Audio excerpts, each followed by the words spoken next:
Oh, hello? Hello, Hans. Yes? It's Frank DeFreitas. Oh, hi, how are you? I'm doing good. Yourself? Yeah, I'm fine. Welcome to HoloTalk. Okay, thank you. I thought that we would start off by having you tell the listeners a little bit about your history in the field of holography and some of the highlights from the field going back to, well, you've been involved with holography for many years. When did you get started? Actually, I started in Sweden at the Royal Institute of Technology when I was studying there, and under Nils Abramson, who was one of the pioneers in Sweden in holography, and I saw some early holograms that he had recorded, which I got very excited about and wanted to work on that, at least to do the work over for my final exam at the institute. Mm-hmm. And there weren't very many courses of study available at that time specifically for holography. No, that was either in optics or in physics, but I actually was a mechanical engineering, and the reason we were interested in holography was for measurements. There were laser interferometers and things like that coming in the 60s, and one thing was hologram interferometry, which I really started to look at small deformation and displacement and vibrations in mechanical objects. Yeah, so after you finished with your schooling, did you begin to work professionally in holography at that point? Yes, I continued actually after and study for my PhD at the Royal Institute of Technology, and then there we did industrial work for Volvo, Saab, and other well-known companies. Oh, okay. That's all involved with holographic interferometry. Testing diesel engines or different, and also for the aircraft inspection of Saab's sandwich structures to look for faults in which was very common at that time around the world, to inspect sandwich construction for aircrafts with a hologram interferometry. Now, did you stay with more of the technical aspects of holography with that type of testing, or did you move on to display holography? Oh, at the same time I did that, I was also very interested in display holography, since I had been interested in photography for a long, long time. Mm-hmm. So immediately I started to work on very large display holograms, all of the off-axis transmission type, and we did things for trade shows and so on.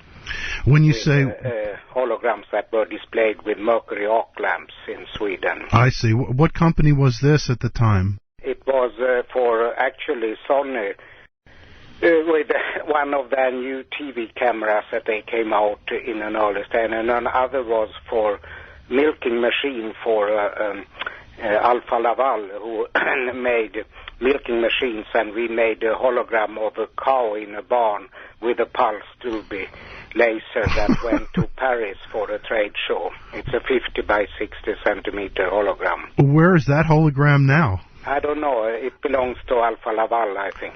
Oh, isn't that something? That would be still to this day, that would be a wonderful hologram to display. Yes, it is. But they need, of course, mercury lamps, or now we could use cheap laser diodes to illuminate it. Mm-hmm, mm-hmm.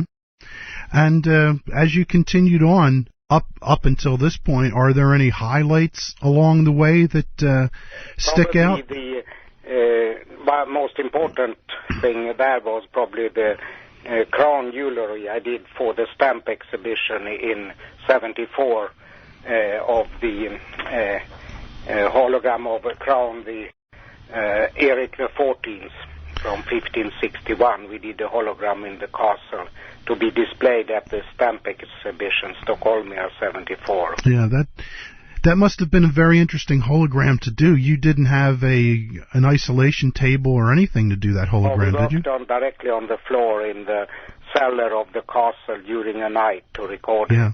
And this was for a reflection hologram or transmission? No, it was also a transmission Yes. hologram at that time. Yeah. And then it was illuminated at the show, again with a filtered mercury lamp at the bottom of a display case. I see. Was that a split beam, single beam? It off-axis transmission hologram. That was mainly what we did in the beginning. Yeah. We didn't have high-quality possibility to record reflection holograms until AGFA came out with better materials like AT56 or 75. There were a lot of objects that were created in the early day that was just done on the floor. Yeah, we did all our work on floor because we worked in mechanical engineering and all these machine tools, and so you had to set it up directly on the floor in the workshop to record these milling machines and other things we were involved with. Were you allowed to touch that crown at all? I mean, there were people there who handled it with the gloves and put it on our setup on the floor, and guards watching it during the recording, of course. I did a model of the NASA space station, which back in the day that I did the hologram, it was called the Space Station Freedom, which is now the International Space Station. Yes. And I wasn't allowed to touch the model at all. No. I mean, we had people there from the castle who touched it or took it away and so. Yeah. That's very interesting. And you've also done some very nice color work as well. Yeah, color work started much later in the 90s, which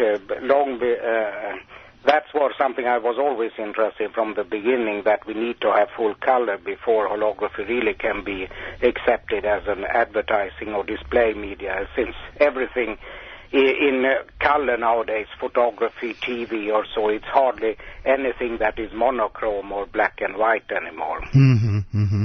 So, but I mean, that came much later, and before that I did a lot of other things. So mainly my next move from Sweden was to Geneva, to CERN, to do the bubble chamber holography, which was probably the biggest project I have ever been involved with. Oh, I think I remember about that. There was a lot written about that in Holosphere back.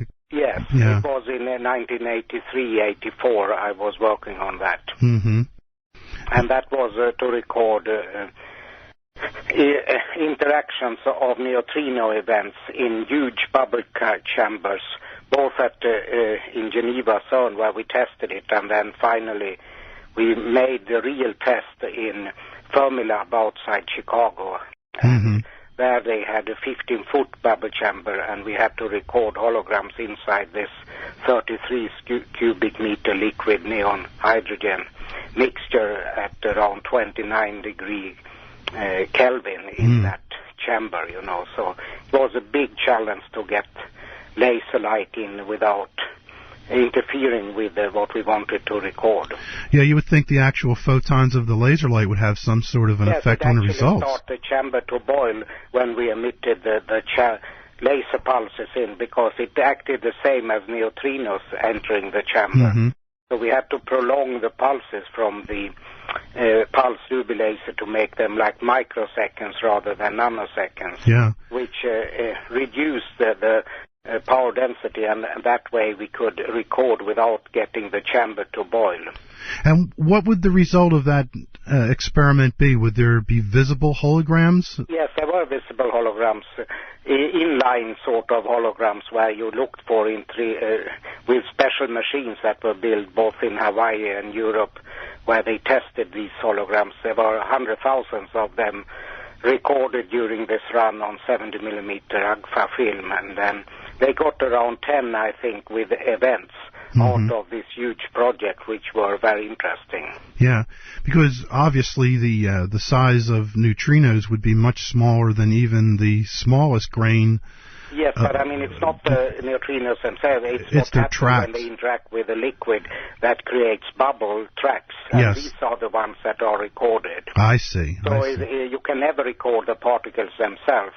Yeah. They are actually creating bubble tracks in the superheated liquid inside, you know. When you expand piston at the bottom of the chamber, suddenly the pressure is reduced, and then if it's timed with the injection of the particles, then you will get a track that it starts boiling along the track where the particles have passed, and then you record it with a flash or with a laser pulse. And then eventually the whole chamber will boil again, and then they compress it and pressure increases, and you are ready for a new recording. I see.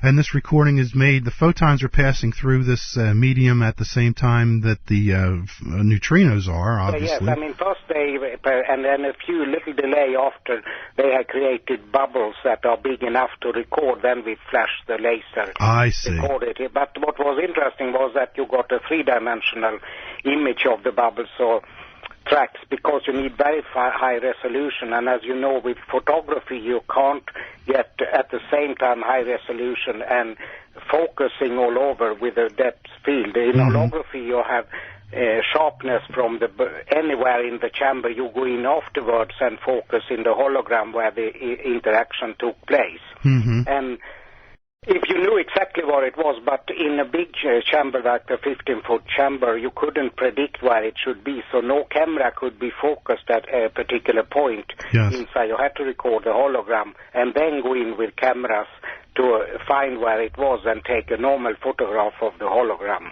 I see. So the hologram is mainly just an intermediate thing to be able to capture full resolution over a large volume in the chamber. Huh. Amazing. That's some very interesting work. If you could pick one thing that you've done over the years to be remembered for, what would it be? I mean, the bubble chamber, definitely. Yeah. And also, when it comes to display holography, which I was doing at the same, I was started in 84, really, although I did it in Sweden as well. But we created, after I left the bubble chamber, I started to work for Northwestern University on medical application. But at the same time, we started HoloTalk, a company to do holographic portraits in Chicago. And with that I worked, and the final thing there I achieved was to be able to record President Ronald Reagan in 1991. So, which was interesting, not so much for making the portrait, but actually to be able to reach such a person and get permission to do it was an achievement which took many years before we could accomplish that. Yeah, I saw your hologram of President Reagan in Washington, D.C. Yes. It's in the Portrait Gallery. Yes, it's in the Smithsonian, or in Washington, yes, it is there. Yeah. I actually still have some mailings that you did back then from HoloCon. I still have the envelopes and everything from that. Yes, we did also other portraits like Mike Ditka, the Chicago Bears coach at that time, and some other well-known people in sports or entertainment. But as you know, all these holograms were monochrome, and after some time I realized that there is no future in monochrome recording, so what we are working on now is full color, which is brand new things that I'll tell you more maybe at the end of the when we come to Wales. Okay. And where I am working now. Well, you know, a lot of holographers out there in the amateur and hobbyist realm are very excited about color holography, and I think it's a mistake to believe that the fact that we're now seeing very inexpensive laser diodes at the frequencies needed to create full color, I don't think that that's the toughest part of holography, is the fact that the cost of the lasers is coming down and we would be able to have the three colors.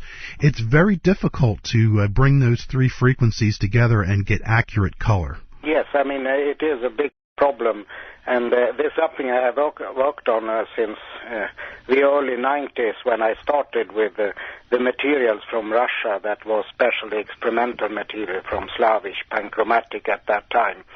But the material is also a very important thing to record holograms, and currently it's very hard. You need really to have absolute perfect emulsions for this to be able to record good color. And you may need more than 3 lasers as well, red, green, blue. You may need more wavelengths to get very accurate color reproduction, since each color is very narrow band, the red, green, blue, and that's make it sometimes difficult to get absolute perfect color reproduction in a hologram.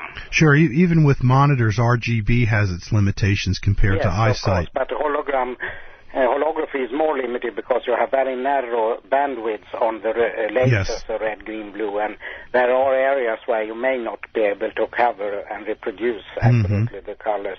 We did some theoretical investigation, and we come up to you need 4 or 5 or maybe 6 wavelengths to get something that the eye can't distinguish from the real object. You know, if you put a piece of behind a piece of glass and look at it in white light, or you make a hologram and put it side by side, the way you can't see the difference is when you look at this real object and the hologram.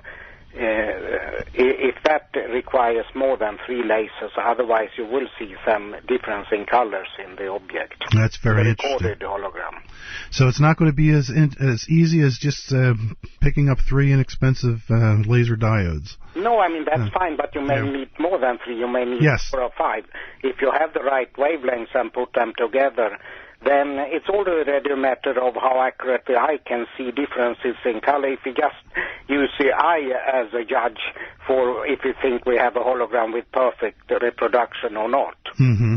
But I mean, even a photo now, the best photos, you put them side by side with an object, you can immediately see that there is a difference in color in the photo compared to the real object. Yeah, absolutely. I used to do color separating for printing at one time, many years ago. I don't think it's a big problem because it's still very good, you know, the color holograms that we can make now with the new type of materials that are coming. Well, with what's available out there for recording, not the materials themselves, but either gas lasers or solid-state lasers, diode lasers. Yeah, I mean, there are a lot of... If you need more powerful to make large hologram, we still have to work with neodymium YAG frequency doubled, which is good, but then krypton and argon lasers to get powerful lasers. But a lot of the new diode lasers are powerful. Certainly the blue, we can get 400 in 457, for example, on a blue solid-state laser. So with the other problem, you need also long coherence, and most of the diode lasers, not all of them have very good coherence. Mm-hmm. If you had to pick 3 frequencies out of the available lasers today, what 3 wavelengths would be your pick as being the best for doing the best color work right now? It is actually, I think that considering if you want a powerful so you can make large ones, it's probably krypton 647, 532 neodymium YAG frequency double, and the blue new 457 diode blue laser. Mm-hmm. Okay. That maybe is the best, but it's still not sufficient. You need a few more wavelengths if you want absolute perfect color reproduction. There is also a Giola pulse laser that is used for printing digital color holograms that we are working with together with Giola. And that is also creating very nice, very large holograms. I just came back from the show out in San Jose where we showed a square meter motorcycle in a full-color digital-generated hologram on display there in San Jose. Yeah, I remember talking about that with you the other night when we talked, when you were out in California. Could you send a picture of that to me for the HoloTalk page? Yes, I can. I can show the picture that was taken from the show last week in San Jose. Yeah, if you could attach that to an email, I'll put that on the page and people can take a look at that.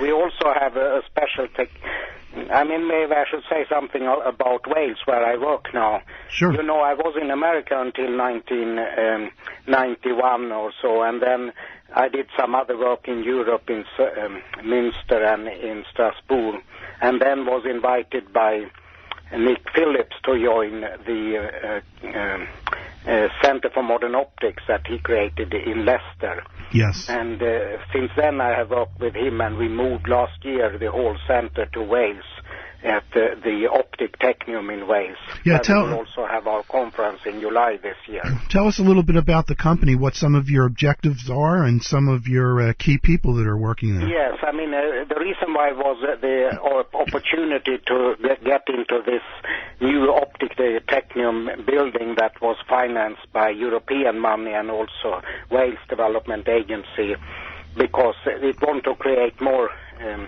employment in this part of Wales.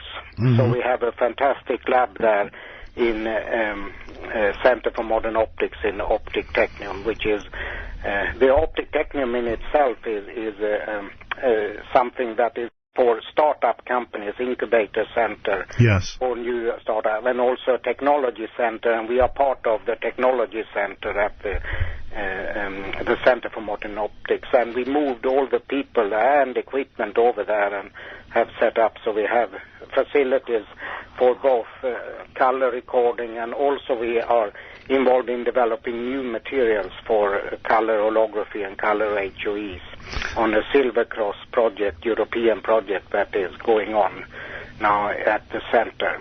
Now, I have your CD-ROM that you had sent to me. Yes. You do have a website as well, right? And we'll include that link. Yes, our website is not so good. We have this optictechnium.com, but we also have, of course, the website for the conference, which you may want to put out there as well, you know, which is the International Symposium for Display Holography, isdh.org.uk,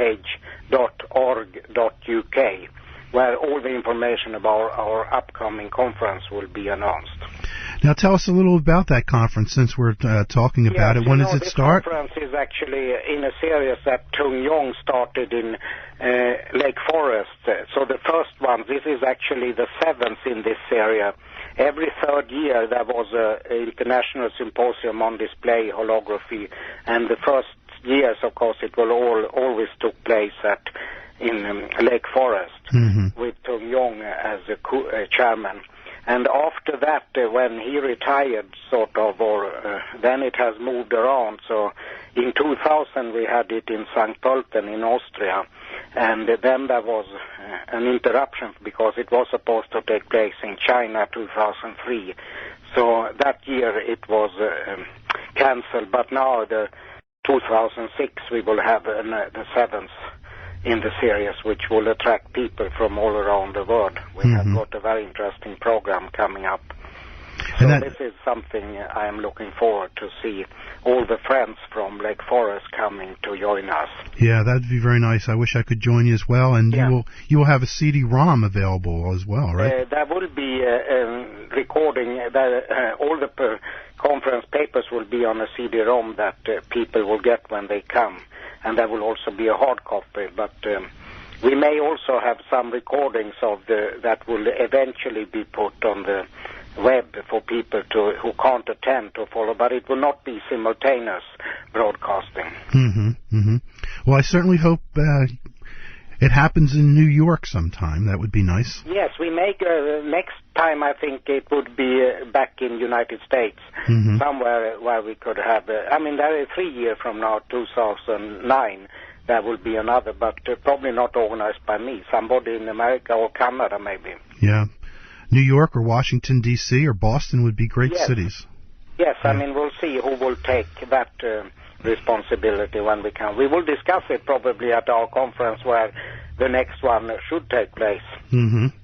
Well, I would certainly love to do that and have that here and attend one and finally get an opportunity to meet so many people that I've known myself since childhood, really, that I've read about, yourself included. Yeah, no, that's interesting. And I can also tell you something. This is the Super Bowl evening, isn't it, today? Yes, it is. Yes, and we actually have very interesting thing going on there tonight because we have the light vision that has been selected for security reasons. It's something I worked with Intrepid when I was in America to deliver an autostereoscopic system that creates three-dimensional images without using goggles, of course, and that's used now in a security vehicle that inspect under vehicle inspection and suspicious people or so that may be terrorists or watched onto a light vision system in this vehicle.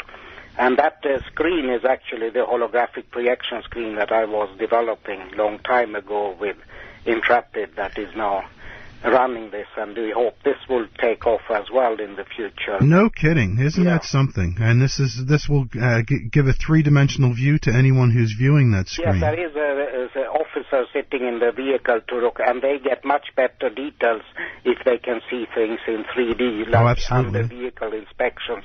They also have night vision in 3D, which of course is a tremendous important thing if you want to, for example, in darkness, look for details. You see them much better in 3D. Mm-hmm. So this is an interesting thing going on just today, although this will be broadcast later, I believe, but today is actually when they will use it. Do you see any applications in holography in face recognition? Yes, of course. I mean, there are people doing this already in Germany, a company who use holograms for face recognition, also for homeland security applications. There is a lot, now going on in security, and we will actually have a paper on this over in the conference during the summer. That's very interesting. It's an interesting field where an image can be taken of a person's face, and that face can be identified with data. Yes, I mean, the accuracy is extremely high when you take a hologram, of course. Mm-hmm. So it's also used for plastic surgery and people who need some because of accidents or so, then they will work on this type of holographic technique to look at how to reconstruct faces and so on. Well, you've certainly had a very interesting professional career, and you've done something that many people wish they could do, and that's spend their lives working professionally in the field of holography. If you could send a message to the young people who would be listening to this, children who are in schools across this country and around the world, actually, because I know there's a number of schools even in China that listen to the show. What would you say to them if they wanted to choose a career? Yes, I would definitely encourage them, which I have enjoyed very much, to travel around the world working in different countries. And so holography allowed me that because it's such an international thing. And I think if they are looking at what to do in the future, they should really go into science, optics and things like that, because that's where the future really in development countries, where we want high salaries, and so we have to forget about manufacturing type of things, which will be done in China and India and so. But these type of things where you develop new technology for new application in display or whatever, advertising, you need to be on the forefront of technology, and that you can do in countries if you study and go into university and study optics and nanotechnology and all these things that are coming. That will give them a lot of possibilities in the future to have very interesting jobs, Holography provides a very successful segue into physics and optics. It brings out the interest, and the kids seem to love it. Yes, I think you have noticed also kids like really to be having workshops or showing, and actually we will have my Martin Richardson, who is the art chairman for the conference, going to run some associated with our display conference for kids at the castle, where we will have a big exhibition, holographic Boodle-Willan Castle in Wales.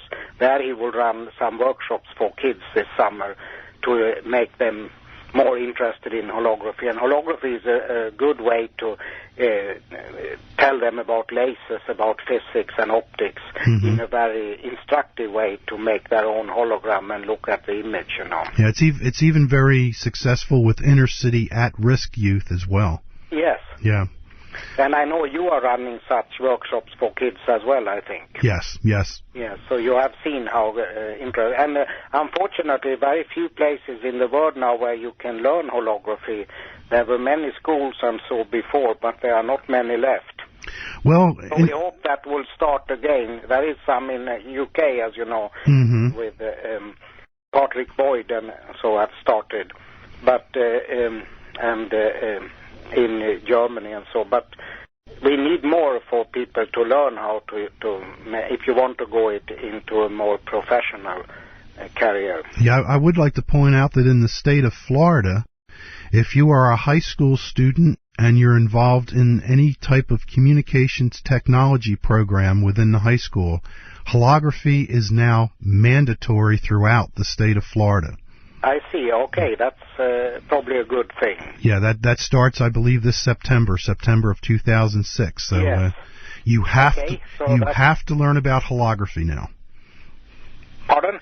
the students have to learn about holograms. I understand, yeah. So, since we're coming up on a half an hour, Hans, is there anything that you'd like to add to the interview that I haven't asked about or we haven't discussed so far? Probably, maybe what we should say is just the importance of materials and the development of these new superfine grain silver halide materials in addition to photopolymer, because I'm now primarily looking at full color work both for head-up displays, holographic optical elements, but also for display holography. And if we can solve this problem, we will be able to have extremely good holograms recorded in the future. So it's a combination with material, and as you know, I have been heavily involved in material since a long time. Yes. And I was, as you may know, written the book on silver halide recording materials for holography and their processing from the Springer 1993 book on this. It was very few books completely devoted to that at that time, and still is almost the only one who is extensive book on silver halide for holography.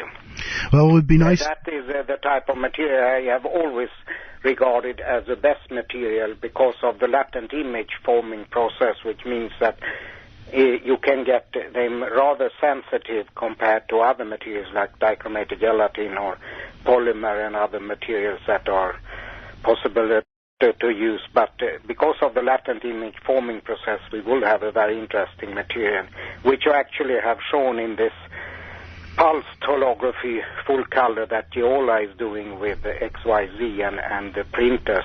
You can print very fast when you generate latent image techniques for processing digital holograms. And which of the current materials seems most promising to you? I mean, it's photopolymer and silver halide.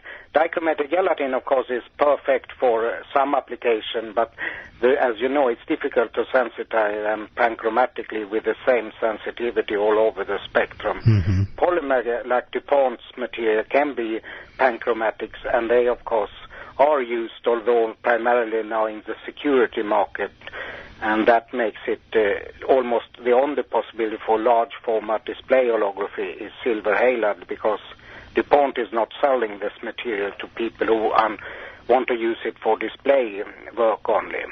We know we talk a lot about display holography, but where the heck are all the holograms? Which holograms? Any of them. I cannot tell you how many years it has been, since I've seen a hologram. Yeah, I mean, it's... I think anywhere. That there have been a long time now where very few holograms have been done. I mean, there are, as you know, very limited production of large format. Most of the holograms are being security-related, embossed or photopolymer in Japan, Dai Nippon and things, but very small holograms in large quantities. The big stuff is coming out now. I mean, Zebra Imaging, of course, have been doing something. Yes. And also now the new Geola XYZ and what we are doing will create new input. I mean, that's the response we got from San Jose when we brought out these holograms last week there. Well, there's no doubt that when we bring holograms out, everyone gets very excited. And just with me, it goes back to, I don't know, 76 or what, pick your year back there, where, you know, there was the same excitement then that there is now. Of course, that was 30 years ago. Yes, I know it is. It's strange, but it is like that. I think that the difference is now that these things will be full color, which is a difference. At that time, people were very excited. I mean, we had these huge exhibitions in England, like Fantastic 1 and 2, with Nick Phillips behind. That was tremendous successful. But, of course, it never generated a wave of advertising people or so using it. It just was these things. And I mean, it's still not 100% guaranteed, but I mean, at least we have the chance now when we have full color, because that, I think, is very important for advertising people, that they get color. And motion we can include as well now. So there is so many things that can be done in these new holograms that will attract the display market and advertise. And we'll see. I mean, it's again the production of materials to record. You need huge quantity. You need equipment. You need all these things to be built up and create the market and get out so people who are the advertising people would see that there is something new coming out, you know. Yes, yeah.